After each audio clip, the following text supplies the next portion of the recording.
හැම දිනකට ජිසු පිහිටයි ඥානකාන්තියට පෙරහුරුවක්. අපි කාරුණික වෙන්න උත්සාහ ගන්න අයද ඔබ ඔබෙන් අහලා බලන්නකො විතක ඔබ කාරුණික පුද්ගලයෙක්ද කියලා.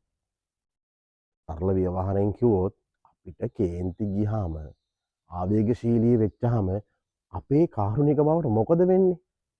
මේ ලස්සනට ඉන්න මිනිස්සු හිනහ වෙලා කතා කරන කාන්තාව අකාරුණික වෙච්චාම දරුණු මිනීමරුව වගේ නේ හැසිරෙන්නේ.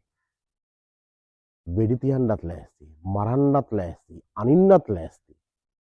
මතක තියාගන්න කාරුණික මිනිස්සෙක් නොවන තැන අපේ ජීවිත විකෘති වෙනවා. අපි දිහා මිනිස්සු ඔලුව උස්සලා කතා කරන්නේ නැහැ.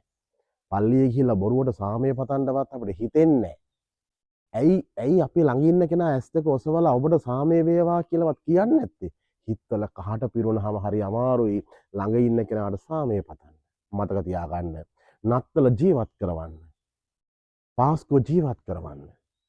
ජේසුගේ පණිවිඩය ජීවත් කරවන්න ඔබට අවශ්‍ය කාරුණික හදවතක්. හරියට නාස්තිකාර පුත්‍රයා ගෙදර එනකොට ඒ තාත්තා කරුණාවෙන් පිරීලා තාත්තා ඇහැවෙන්නේ නෑ පුතාගෙන් මොනවද කළ පවුලයිස්තුව කියලා. තාත්තට ඕන වුණේ කාරුණිකව පිළි අරගෙන සාදයකින් පිළිගන්න.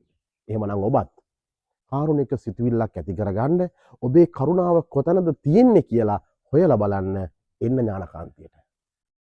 ඔබට ජෙසු පිටයි.